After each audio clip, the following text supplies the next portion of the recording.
Du mal à prendre en considération l'ampleur de cette transaction. 1,2 million, mais attendez, on crée un groupement, on l'achète. C'est quoi ça, 1,2 million? Vous faites des appartements derrière, vous faites des galeries commerciales, vous rénovez un petit peu tout ce qu'il y a. Oui, enfin, ce que dit Bouygues, c'est qu'il y a 90 millions de travaux, quoi. Non, mais attendez, Bouygues, s'il fait 92 millions de travaux, ça veut dire que derrière, il va récupérer le double. Moi, je connais Bouygues. André Jiménez. Bonjour. Bonjour. Donc nous sommes le 4 mai, vendredi 4 mai midi. Oui, c'est... Conseil municipal extraordinaire sur l'avenir, la vente des anciens thermes. Comment vous sentez ce conseil? D'abord, je le sens assez atypique dans la précipitation. Et puis je pense qu'il va y avoir des discussions assez intéressantes. Hein, ouais. voilà. Donc plutôt combatif là, d'humeur? Oui, à cette heure-là, surtout à cette heure-là. Merci. Benetti qui me donne son pouvoir, Pascal Feller qui le donne à Michel Fauchier. On a 3 délibérations nécessaires néanmoins pour arriver à nos fins, à savoir une première délibération qui prononcera la désaffectation par anticipation des locaux occupés par les services publics actuellement installés dans les thermes.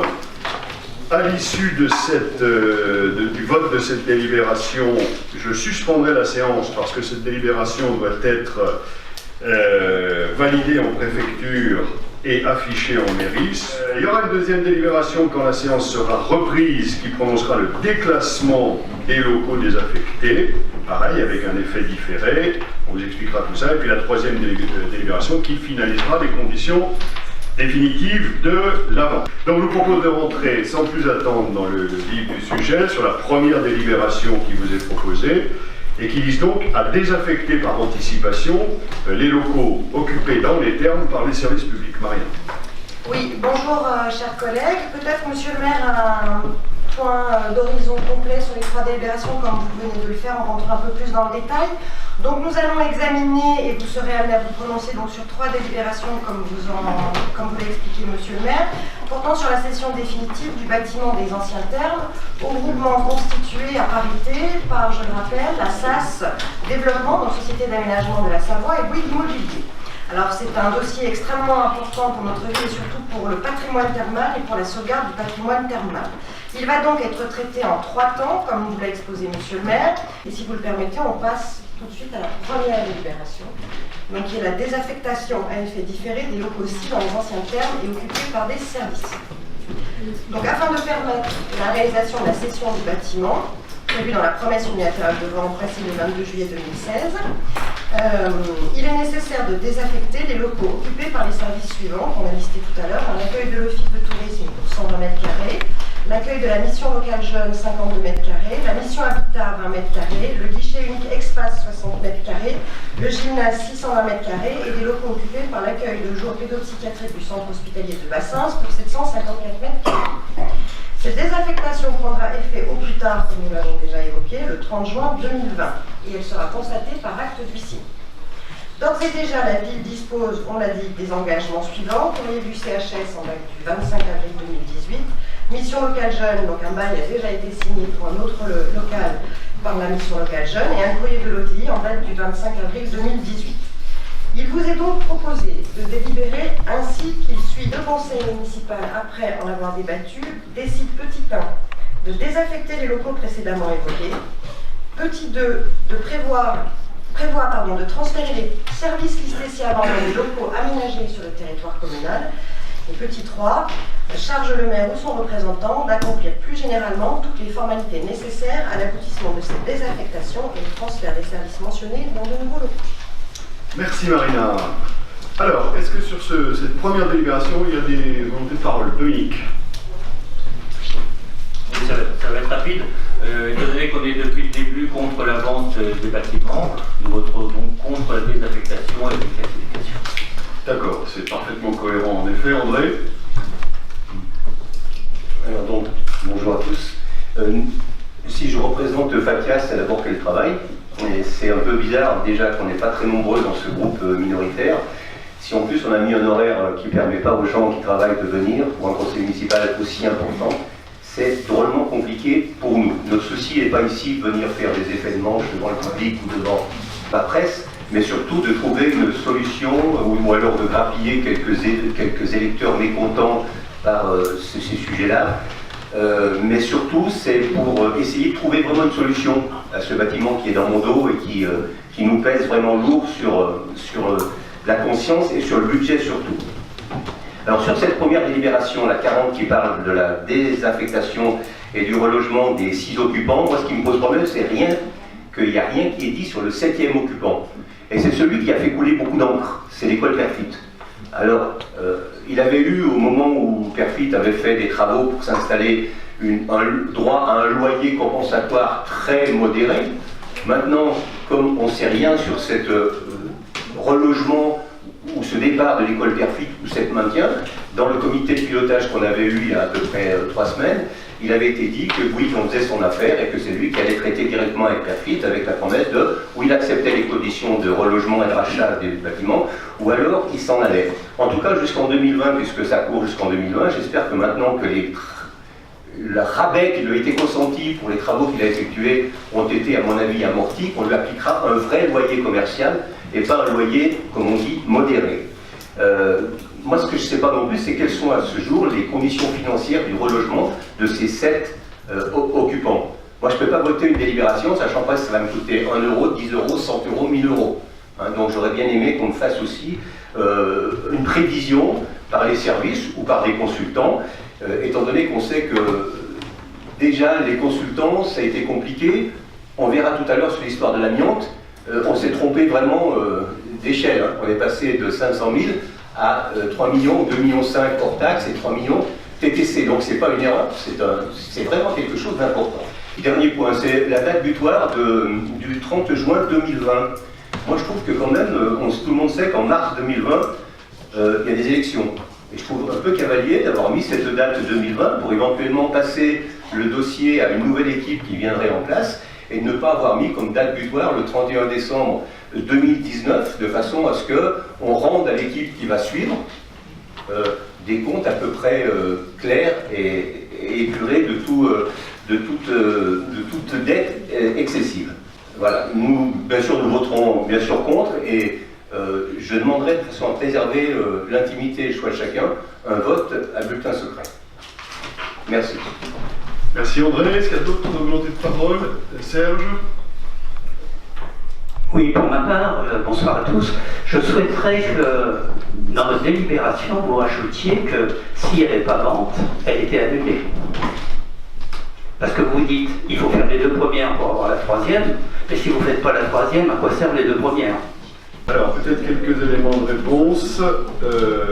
Sur la date du Conseil, question de André Jiménez, cette date, elle est décidée en essayant de faire une séance spéciale sur ce sujet, et elle est décidée dans un planning de travaux ou de dépôt de permis de construire à démarrer, puisque par exemple sur le permis de construire qui va viser dans un premier temps la création du parking, 400 places nouvelles dans le parking de l'hôtel de ville, il est prévu de déposer ce permis avant l'été. Donc il y a un compte à rebours qui a été fait. Si je puis me permettre de manière un peu perfide, c'est pas seulement une question d'horaire quand il y a des absences au conseil municipal, ou au conseil communautaire d'ailleurs. Donc je ne crois pas qu'il y ait de difficultés sur ce sujet. Sur l'école Perfit, elle n'est pas visée par la délibération de désaffectation, parce que ce n'est pas un service public. Donc elle n'a pas à être visée dans cette délibération, mais bien entendu que la libération des lieux par l'école Perfit est un des sujets, et au fond il se traduit de la manière. C'est un des sujets sur lesquels d'ailleurs on a passé beaucoup de temps ces derniers mois. Je rappelle que ces 3 délibérations ne sortent pas du chapeau comme ça par hasard. L'école Perfit a donc finalement décidé d'acheter la partie sud, comme c'était prévu d'ailleurs au départ, de l'établissement, de l'ancien établissement thermal. Et c'est une des raisons pour lesquelles, mais c'est vrai aussi pour nous, ça répond à ta 4e question sur la date butoir, on a mis la date butoir du 30 juin 2020 parce qu'il faut construire. Pour reloger par exemple le CHS, on construira un nouvel immeuble, et donc les délais de construction, dépôt de permis de construire, etc.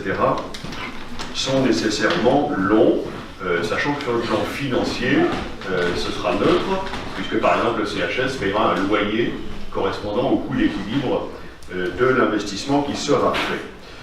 Sur le coût du relogement, alors il y a plusieurs sujets. Il y a le sujet agglomération, puisque maintenant l'Office du tourisme est passé sous bannière intercommunale, et l'agglomération n'a évidemment aucune envie, aucun appétit pour aller dépenser des 1000 et des 100 dans le relogement provisoire de l'Office du tourisme. Sur ce qui concerne nos propres services, c'est exactement évidemment la même chose. Et il y a une chose dont je suis certain, c'est qu'actuellement, le bâtiment nous coûte 300 000 € ou pas très loin de charges par an. Et donc, nous serons de toute façon dans un coût annuel inférieur à ce que ça nous coûte actuellement. Et juste un mot pour dire que, quel que soit le sujet, sauf si on souhaite que les termes tombent petit à petit en ruine, il y aura un moment où il faudra vider les termes de ses occupants pour pouvoir faire les travaux. Donc il n'y a pas de lézard, il n'y a pas de surcoût sur cette opération, sauf à considérer effectivement qu'on ne la fait pas, mais c'est évidemment pas notre objectif. Serge, tu as à la fois raison dans ton intervention, en disant si la troisième délibération n'est pas votée, les deux premières ont moins d'intérêt. Mais néanmoins, c'est un peu la même réponse que pour André. Soit on considère qu'on ne fait jamais rien dans ce bâtiment, et auquel cas, effectivement, il n'y a pas besoin de voter ni la désaffectation ni le déclassement, soit on considère qu'il faut reconvertir ce bâtiment et pas le laisser tomber en ruine.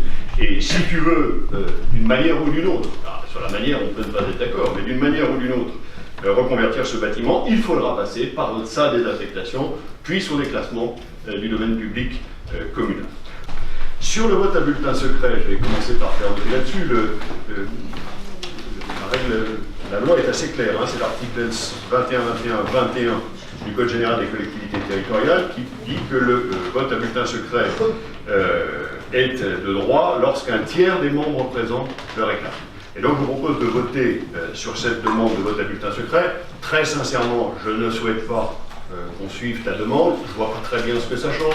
Tout le monde sait à peu près qui va voter quoi sur le sujet, et ça ne fera que rendre encore un peu plus difficile, un peu plus longue, la suspension qui viendra derrière avec une transmission en préfecture un peu plus lointaine. Mais comme c'est ta demande, je passe néanmoins au vote sur cette demande de vote à bulletin secret. Qui est donc pour cette demande de vote à bulletin secret? 1, 2, 3, 4, 5. Qui est contre? Merci, donc il n'y a pas de vote à bulletin secret. Je fais néanmoins voter maintenant à main levée sur cette désaffectation, qui est donc notre première délibération après laquelle la séance sera suspendue. Est-ce que sur cette désaffectation à effet différé, il y a des oppositions? 4, je vous remercie. Est-ce qu'il y a des abstentions? Aucune, je vous remercie. Alors, je vais donc maintenant suspendre la séance comme je vous l'avais annoncé. Nos services vont transmettre automatiquement, électroniquement en préfecture cette délibération et on se retrouve dans quelques minutes dès lors qu'on aura le retour de la préfecture. Merci. André Jiménez, on profite de cette interruption de séance pour... Quelle est votre réaction là, suite à vos premières questions et aux réponses de Dominique Dor? C'est bien sûr, comme d'habitude, un grand moment de solitude, hein, mais il faut en avoir l'habitude depuis le début du mandat, il y a 4 ans et demi. Maintenant, voilà, je suis très surpris que personne d'autre n'ait évoqué des coûts qui ne nous sont pas dits, quoi, sur le déménagement de ces 6 occupants. Du 7e, j'ai eu une réponse, mais que je n'ai pas eu la réponse sur quel sera le loyer de personne dans les 2 années qui vont courir, quoi. Si ça sera toujours un loyer hyper modéré ou si ce sera un loyer. Donc voilà, je ne me satisfais pas de ces réponses. J'ai l'impression que non seulement c'est midi, mais qu'on voudrait finir à midi et demi, quoi. Donc c'est un sujet qui interpelle les Aixois. D'ailleurs la salle est pleine, alors je ne sais pas si ce sont des partisans ou des opposants, peu importe, mais j'espère que la population sera au moins un peu plus... On va leur poser la question. Ouais. Oui. Et sur votre demande de vote à bulletin secret? Je m'attendais bien, hein, puisqu'il faut un tiers, donc plus de 10 conseillers communautaires et que toutes les minorités qui ont... Conseillers municipaux, oui. Oui, conseillers municipaux ne sont que 5, voilà, donc c'est très compliqué, mais c'était pour donner une chance en plus à des gens qui seraient de l'équipe de Dominique Dor, mais qui auraient des états d'âme sur ce sujet quand même. Ça veut dire qu'a priori, ils n'ont pas d'état d'âme? Ils n'ont pas d'état d'âme. Et vous, vous êtes plutôt pour ou contre cette vente? On est contre les tours. On est parti au combat contre vide. C'était une mauvaise idée. Vous êtes là comme quoi? Comme opposant à la vente? Comme spectateur. Comme information. Et pour l'instant, vous en pensez? Parce que Bouygues fait toujours peur. Pardon? Bouygues fait toujours peur. Oui, vous fait peur, donc vous voulez voir le projet, quoi. Exactement. Mais pour l'instant, il n'y a pas, on ne voit pas. Ouais, mais justement, on avait déjà vu un qui était horrible. Vous êtes pour ou contre cette vente des... Nous sommes pour. Vous avez envie qu'il y ait quelque chose qui vous intéresse, qui vous... Oui, parce que nous sommes justement nous-mêmes, moi et ma partenaire et amis, sur un très gros projet sur le soin, sur l'écologie. Et dans l'histoire de la ville, il y a le soin par l'eau. Donc nous sommes vraiment dans cette optique-là. Et combien de mètres carrés vous occuperiez? Tous. Pardon? Quasiment les 3 quarts. Les 3 quarts? C'est un très gros projet. D'accord. Et c'est quel groupe, si vous pouvez me le dire? Pour l'instant, c'est nous deux. Pour l'instant, nous sommes les leaders de notre petit groupe. Pour l'instant, nous sommes quand même quelques-uns avec d'autres partenaires qui sont notamment des thérapeutes, mais pas que. D'accord. Et c'est un groupe qui est en devenir. Et vous êtes aixoise? Oui, absolument. D'accord. Oui. Ok, merci. Et je vous en prie, avec plaisir. Et vous êtes plutôt pour ou contre cette vente? Entièrement contre. Contre, pourquoi, madame?